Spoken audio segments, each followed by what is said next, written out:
I am a father of two, married to one wife, and I'm a father of two, a boy and a girl. My boy is now 9 years old, and we're homeschooling, so I'm a homeschooling dad. He is in grade 4 going on 5. So the way homeschooling works is that homeschooling's goal is that it is mastery. You must master your content before you go to the next thing. So in some subjects he's in grade 5, in others he's in grade 4, in others he's in grade 2, right? Because it depends on how well you're catching on to these things. Now I was to be here last time, and I wasn't able to be here, but I'm happy that I'm able to be here today. And it's interesting that we're talking about generational conflicts. Now I know that the way the topic was given is to talk about the conflict between us fathers and our sons. But when I was thinking about it, I realized that's not useful. It's not useful to talk about the immediate.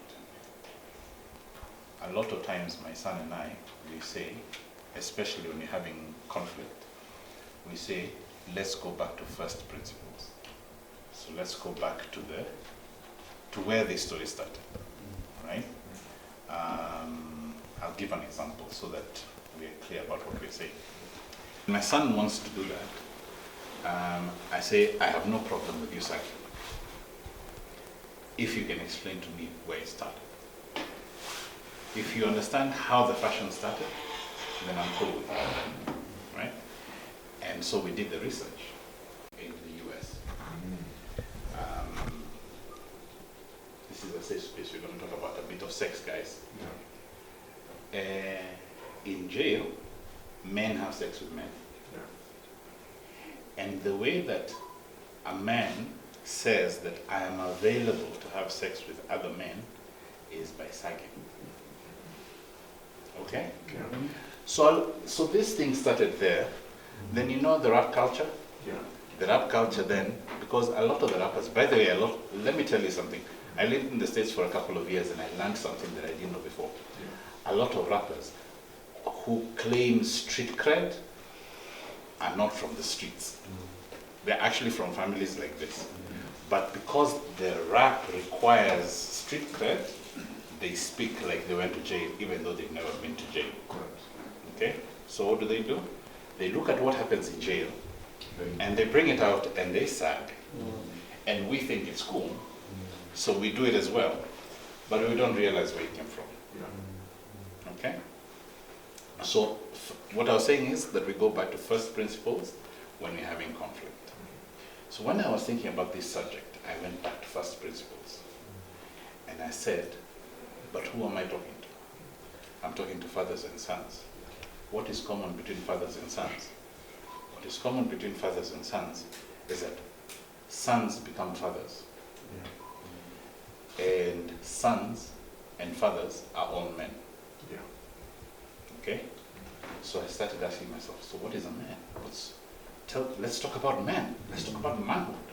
Because the one thing that is currently in conflict now is, it used to be in my grandfather's generation, and before that especially, that a man, if he is at the parking lot over there, and he said, the whole community. Everybody organizes. Kids run and hide in the bedroom. Food is prepared very quickly and warmed very quickly. A house where everybody was playing, everybody was having fun, people were gossiping, people were talking, blah, blah, blah, becomes cold. Becomes quiet. Mzee goes and sits at his chair. Yeah. Right? I don't know whether you Wazes who are here now have your own chairs in the house.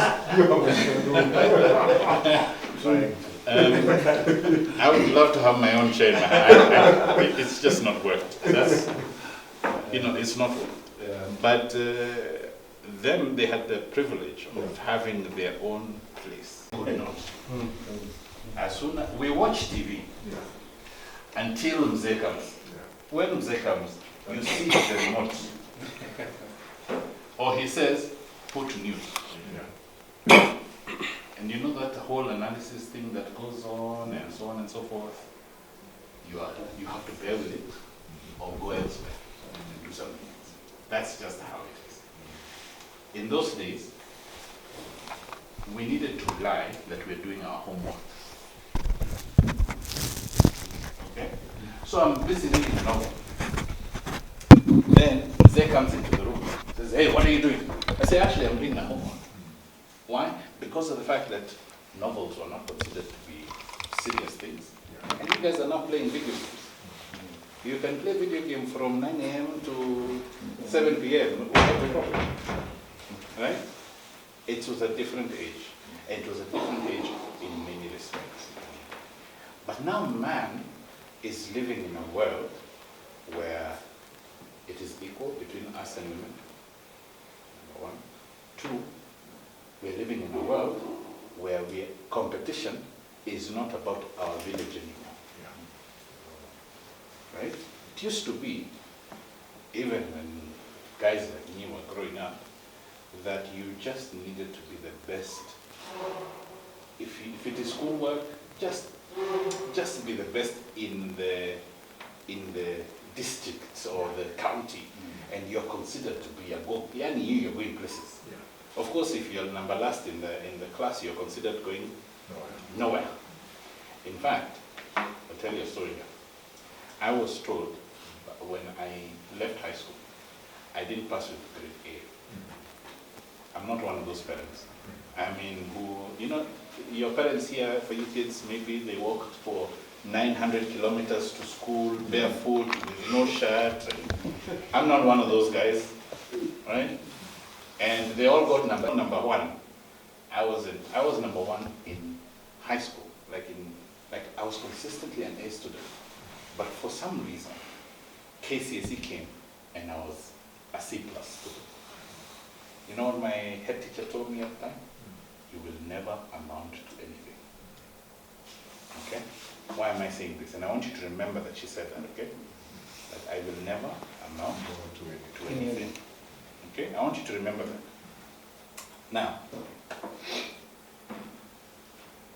because of the fact that we're men, there's a number of things that are true about us. One, actually it's only one thing that's true about us. Everything else is kind of built to that. It is this, that men are patriarchs. Okay? New word, eh? Yeah. Okay, let's talk about this new one. Patriarch is the word that you guys hear all the time, the patriarchy. Patriarch is of father. Okay?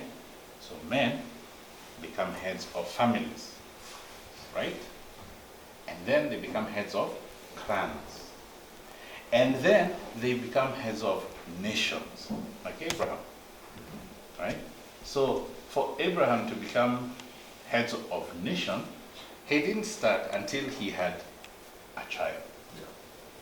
Because that's where it starts, isn't it? And that's how man is. So even us, when I start asking, I mean, you kids may not know, but I give you homework. Please ask your parents and grandparents, what is your clan? The vast majority of us, we are of the clan of a man somewhere. Okay?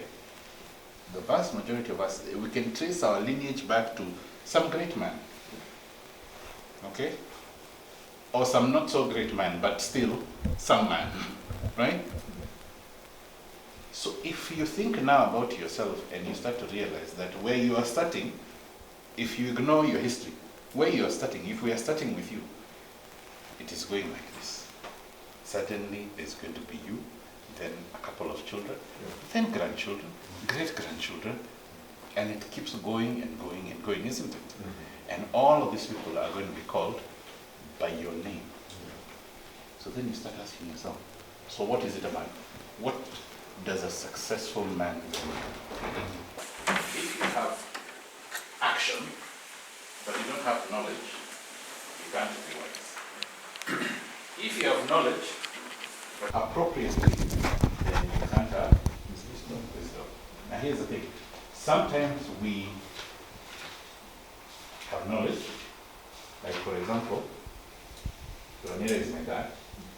I am having a fight with him because I know I am right. Isn't it?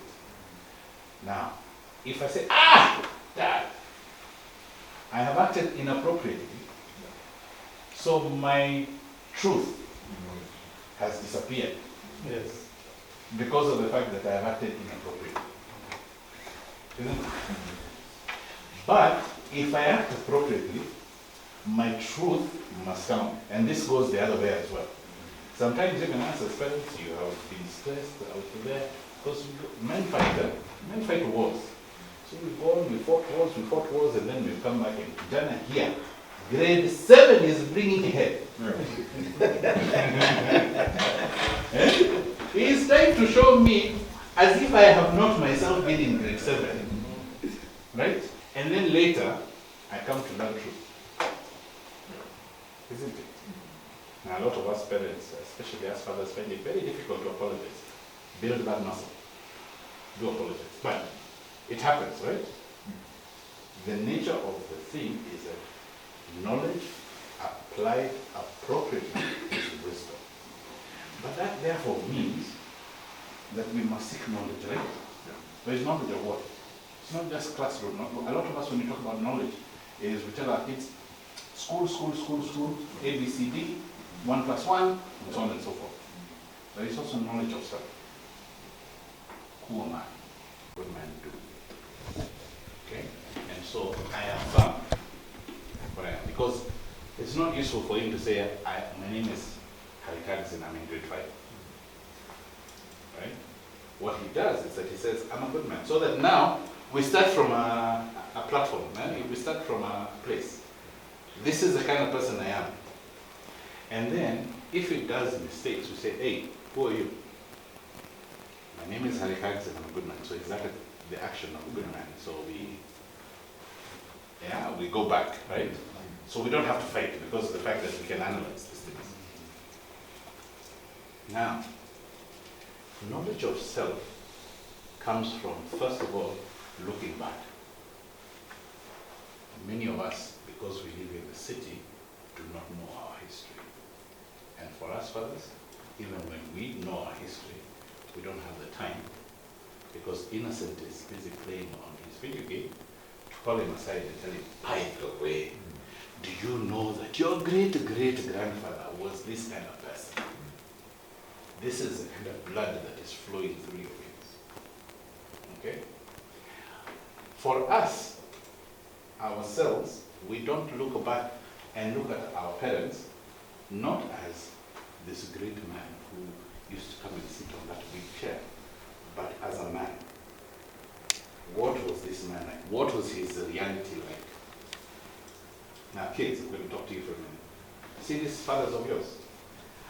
At this time, some of the things that they're doing are not the best things that they could be doing. But they don't know. Because nobody has given us. Do you guys have you guys been given a book that says, this is the way that you're going to live? Eh? There's no book. 6, I was introduced to my biological father. When I was introduced to him, I realized that he's a really interesting guy. And you know how I realized that my dad is not my biological father? Because he's white. I didn't know. I didn't know that he was white. I didn't know what white is. I didn't know. It's other kids. And kids can be vicious. And they told me, that's not your dad. So I had to go and ask. I said, there are some brats over there who are saying that you're not my dad. and my parents had to have a conference and say, listen, you have to introduce this fellow to his biological dad. And I had to be explained to them, you know what, you have 2 dads, and it is cool. You have this dad who is with you, who reads bedtime stories, who does everything that a father is supposed to do. And then you have this other fella who is out in the wind somewhere, but who you're related to anyway. So I met him at age 6, and my grandmother, I remember, decreed that every year he's the one who must buy my school books. So once a year, around January 6th, I would take the bus. Those days we could take the bus. I would take the bus, number 22, I think it was. And it would come and drop me at Kencom House. And I would walk to his office, where I would meet his personal assistant, Auntie Janet, who would announce me that I am here. And then I would go into his office, and then he would leave. And then we would go shopping at Hobby Center and Textbook Center, buy all the things that I want. And he used to have a budget, a good budget. So I was the richest kid in the block. I had every book that, so we buy school books that are on the list. You know, do you guys still get lists? Right? Yeah? So we used to be given this list that says, you know, you must buy exercise books and textbooks, and you must buy geometrical sets and all these things. But once we're done with that, then now, because he has been saving up for the whole year, now we would say, and what else do you want? I say, Tintin. We take Tintin. I say, Asterix. We take Asterix. I say, Hardy Boys. We take Hardy Boys. Hardy Boys, for those of you who read, they are like 1,000 books. I had all of them. Famous Five, they were like 1,000. All of them. Secret Seven, all of them. I was like a baller where books and things are concerned. And as a result, I ended up being a bit of a loner. Like I was not an outdoor. I was not like this. He likes to play ball and everything. I wasn't like him. Me, I'd be found in a corner with my note, because I had so many books to read for the year, sort of thing. And then we would go somewhere. My most memorable place, I don't know whether it still exists, is on Mombasa Road, a place called One World. There used to be a place called One World. Small World, that's the one. Yeah. Small World, yes, that's the one. one. Yeah? I remember that place. I can remember that we would go there and he had the most interesting stories. And you know the stories he used to tell me? Was all about his lineage. So he would tell me these colorful stories about where he came from, and what the emergency was like, and what the emergency was a period between 1952 and 1958 where Mau Mau fought in this country for our independence. And he would tell me about what it was like growing up in that space and living in a hut with 20 other kids, in a small hut with 20 other kids, and being hungry with those kids, you know, all these things. And he told me a lot of very colorful stories about his grandfather and his great-grandfather who were warriors and the kind of stuff they did. And then he would say, that's who you are. That's the lineage you're from. And one of the things that was true about his lineage was that, and my mother's lineage as well, is that they were mostly not warriors who went out to fight. They were mostly strategists who designed the war. You understand the difference? You see the difference? So I was told about all these guys, and that helped me to know me, isn't it? But then, as I grew up, I realized, but you guys, you are never in my life. Isn't it? And he became inconsistent at some point. You see that once a year thing? He would say, on Sunday, I'll come and pick you up and we'll do this again. Now, I've just had fun. And you've just said that 2 Sundays from now, on June 15th, let's say, you are going to come. You guy. Am I going to go to church? Sunday best do one and I do what? They will remove that Sunday best when I'm asleep, crying. Because he did not come. And he did it again.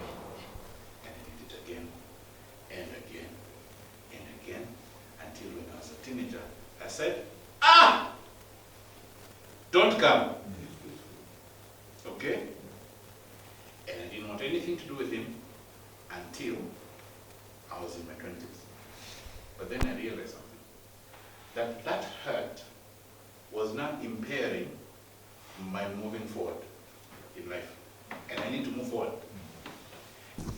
That other grandfather who used to just erupt in anger, this anger that I have is like that guy. So now I need to figure out how to be directly opposite.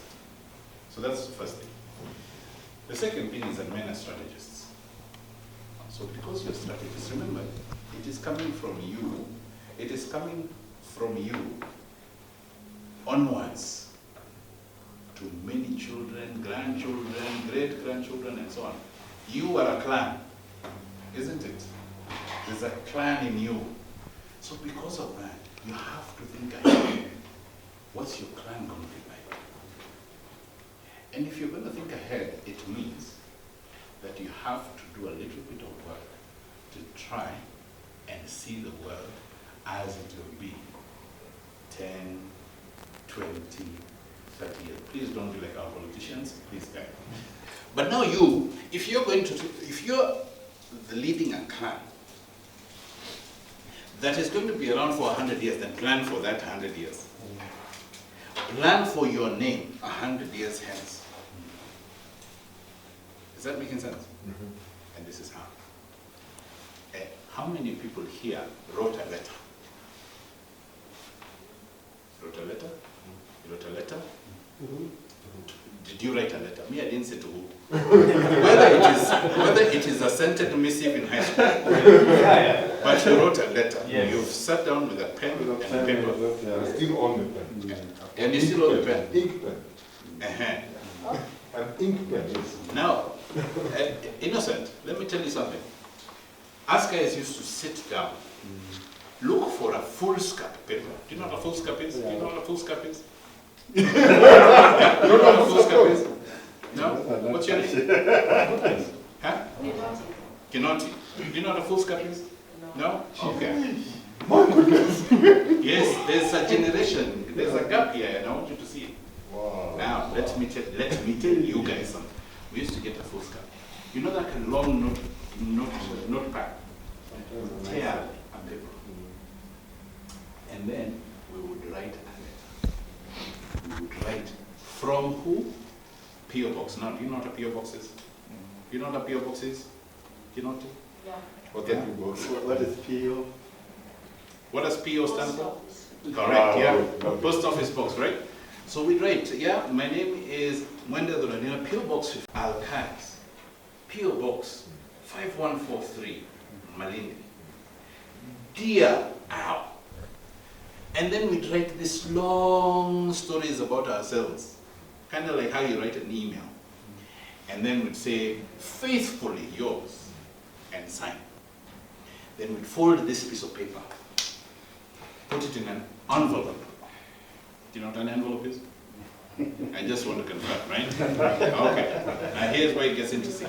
Take a line and get to the counter. Yes. And remove some shillings and pay for something called a stamp. Stamp, yeah. Okay? Then we would go to the side with our stamp and we'll do this thing. Okay? And then we would affix the stamp on the top right corner of the envelope. And then we put it in a hole in the wall. Then we'd wait for a few days. And then I would get the letter in Malindi. I go to the post office. My son has friends in Malaysia they play chess with. and I'm like, oh, you know, yesterday it was Nani's birthday and Sijui, they ate Sijui, what. I'm like, how do you know? He says, yeah, we were talking about it in chess. Because while they are playing chess, they are chatting here. Yeah. I didn't know this, right? We didn't have that luxury. Now, guys, you as is, when was the last time you posted a letter? Imagine us. Demand knocks? And you sent it to the post office? Not through poster. Hand delivered. Yes, please be clear. And deliver. You see that mutaratara that I have just described to this fellow? Now tell me, the last time that you posted a letter, Yeah. how many of you are there sub-secretaries anymore? The last secretary was 2009. 2009. So those things don't exist anymore. But suddenly, there is going to be new jobs that these fellows are going to tell you they are doing that you will not understand. In New York now, there is a job for a person called a professional cuddler. Kadla. Yes. What is that? You know what the job is? I am so lonely in New York. New York is such a lonely place. I go into a place and I pay someone, this is not sexual, to come and sit with me, hold me, we watch Netflix. They bounce after an hour. They come, we eat, we beat stories, then they go, and I paid them $50. It's a job. There are jobs that are coming. Walking dogs has become a job, right? And it's become in some places, even here in Nairobi, I'm seeing it starting to become a serious job, right? Jobs around wellness are becoming serious jobs. But then, in addition to that, there are these high-value jobs like robotics. Okay, robotic engineers are certainly going to be an important thing. This continent, this city, within 10 years. Electric cars have already hit. Okay, there's already 4 in Kenya now. Okay, there's 4 people who plug in their cars, not hybrids like mine, that recharge themselves, but they plug into the wall and pay KPLC hundreds of thousands of shillings. It's already there. Okay, so it's just a matter of the next 5 years, and we'll have those cars. Those cars will need people to repair them. Now, you're going to go and tell your dad, listen, I'm becoming a mechanic. And him is going to be thinking, Ate? What? You want to become a mechanic? Guys, it's changing. But if you are going to be a man who is wise, then you're going to do what? See ahead. Yes. So that now you plan now a value system for that world. It's not so that you can educate your children appropriately for that. No. Don't bother with educating your children even. Just equip them with the values that they need for them to do what? To survive that world. Now, unfortunately, which is why I'm homeschooling, a lot of our schools are not helping because they're still doing the manufacturing plan. So we have to be active in our families to make sure that we see foresight. And then there's this other thing. The penultimate thing is action. Of course, you have been nashing.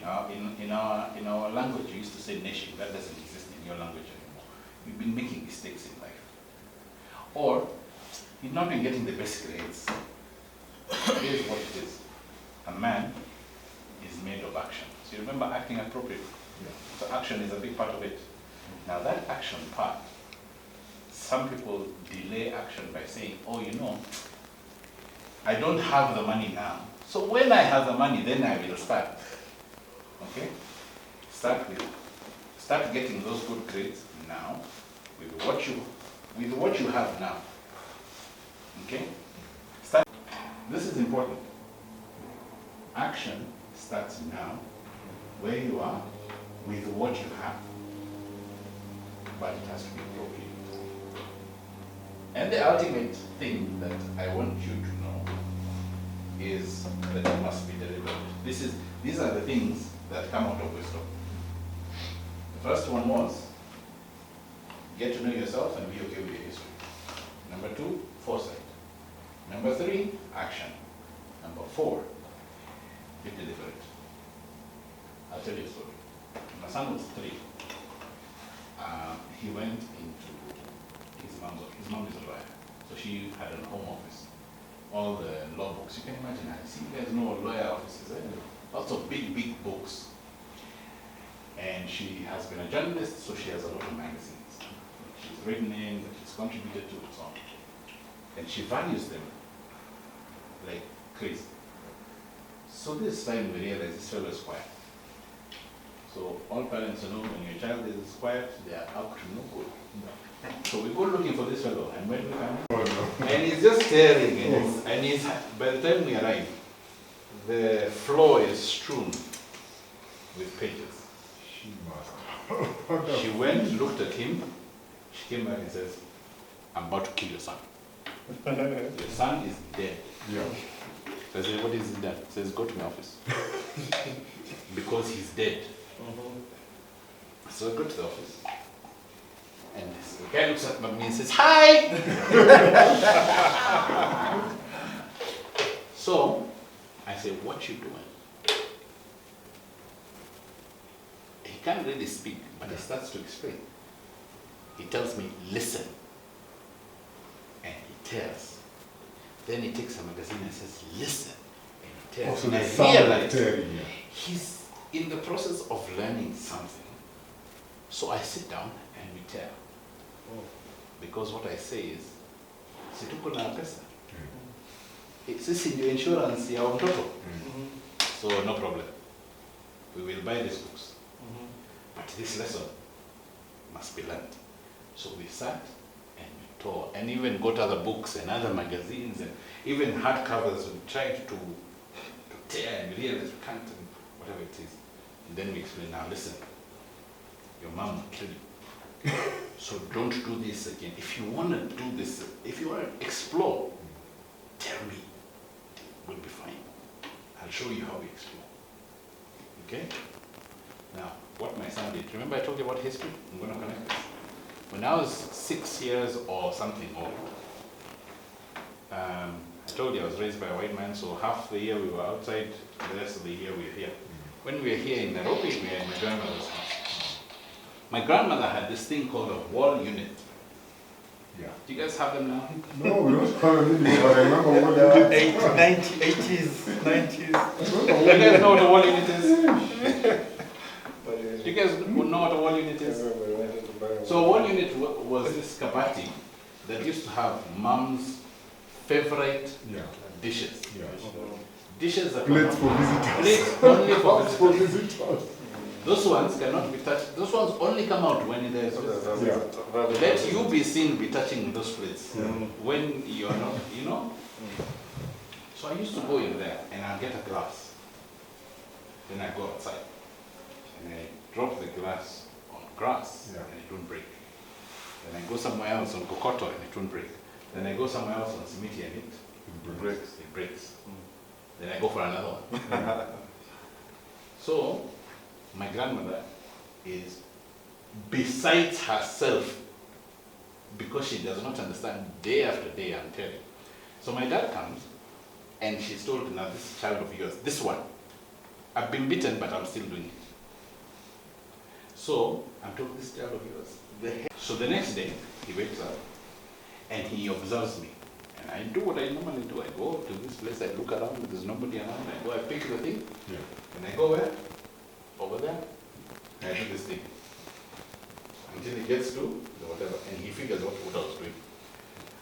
He says, hey, what are you doing? I kind of try and explain what I'm doing, but I'm been beaten, so I'm also afraid.